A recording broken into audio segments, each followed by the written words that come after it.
Hey, what's up guys? Joker here, and I hope you're all doing well. Today we are going to answer the age-old question of can Navi run ultra-wide resolution? A question that is literally 10 days old at this point. So maybe it's not the age-old question, but it's about a 10-day-old question, as that's how long Navi's actually been out. But we're going to go through the paces here at 3440 by 1440 resolution, which I do believe is the more popular ultra-wide resolution, with the 5700 XT, which is available now for $400, and the 5700, which is selling for $350. But first, today's video is brought to you by LevelGo.com, where you could save money on games for all of your favorite platforms, as well as software like Windows 10 Pro for under $16, Microsoft Office 2019 for $80, and Microsoft Office 2016 for under $40. And if you use my coupon codes at checkout, you can save an additional 22% off of Windows 10 Pro, or 16% off of any software you pick up over there, or now you can get 3% off of the entire website with the code PDS3 at checkout. So be sure to use these coupon codes with the links down in the description below. So as I said, we will be limiting our testing to 3440 by 1440. The reason for that is just it is the more popular ultra-wide resolution. I feel I really don't even see that many 2560 by 1080p monitors out there. If you are a 2560 by 1080 user, then at first I will apologize.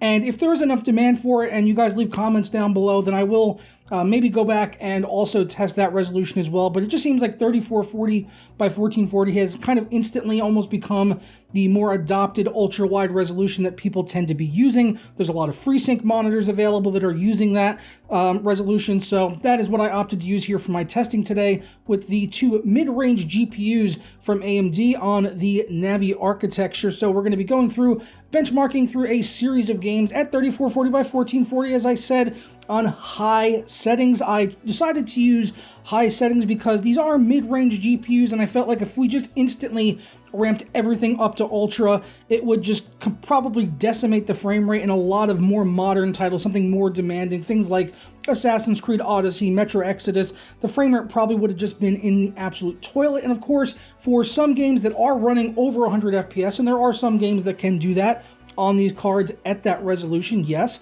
at high settings, then of course, you know, you can kind of take from that what you will and say, okay, if this game's getting 150 FPS, you know, at high settings, chances are I could probably run it at ultra and maybe take a hit of 20 to 30 frames per second and still be able to get a very smooth and enjoyable experience at ultra wide. So hopefully you can kind of take that from the numbers and apply that, you know, mentally, say, okay, if it's getting this frame rate here, it's probably going to get this much at ultra. So that's what we'll be doing here. I am testing on the latest Navi driver, which was recently released. This is 19.7.2. So this fixed a couple of the issues that were present maybe in the early driver, the early press driver certainly, and also the release day driver of 19.7.1. So I'm using that latest driver. I'm also testing on the Ryzen 9 3900X, which I had locked at 4.3 gigahertz on all cores, running at 1.35 volts. And inside this system, which you're actually getting a preview of now, this is going to be my new personal system, which I'm still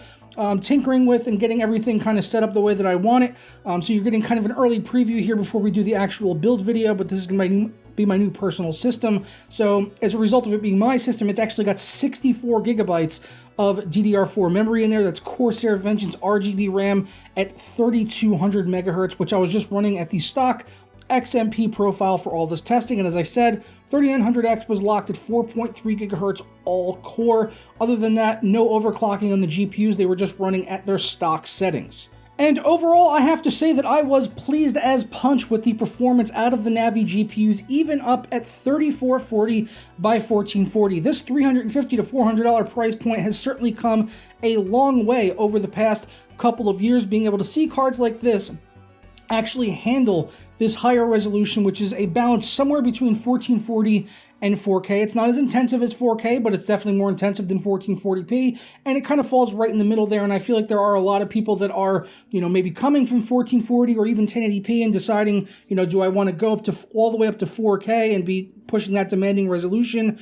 where you're basically going to need something like a 2080 or a 2080 Ti or a Radeon 7 to be able to drive that resolution at a respectable frame rate. And then when you consider 4K 120Hz monitors, those things are definitely going to cost you an arm and a leg. You can find ultra ultra-wide monitors considerably cheaper, so it's definitely an enticing option as a stopgap before going all the way up to 4K, and it also delivers a much more unique gaming experience, whereas 4K is literally just ramping up the resolution. 3440 by 1440 adds extra screen real estate to the sides and can give you just a very different experience when you are actually gaming. It's a gaming experience that I enjoyed for about 2.5 years. I was an ultra-wide gamer before recently switching over to a 4K 120Hz monitor, but I still have a lot of love and respect for the ultra-wide community, so that is why I'm still doing testing at ultra-wide here today.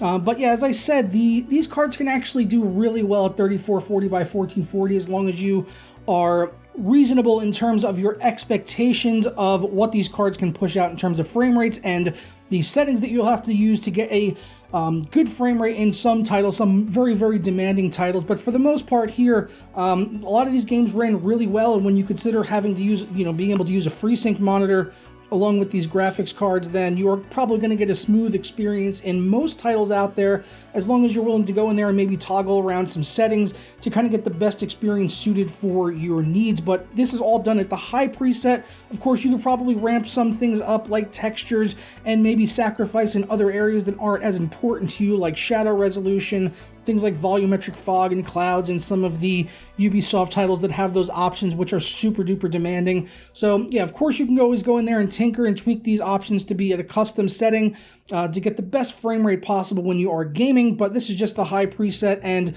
these are the numbers that we have based on it. So we'll go ahead and dive into the average FPS, and then we'll take a look at the 1% lows after that. And as you can see here, of course, the 5700 XT is going to be running better. It's a more expensive GPU, it's more powerful, it's got a higher clock speed out of the box than the 5700, so you would expect that to be performing better, of course. But really, it's surprising that most of these games are running over 60 FPS at average, although there are some titles on the 5700 which dip down below 60, like Assassin's Creed Odyssey, Deus Ex Mankind Divided, and of course Shadow of the Tomb Raider. Metro Exodus is definitely the most intensive of these games out here.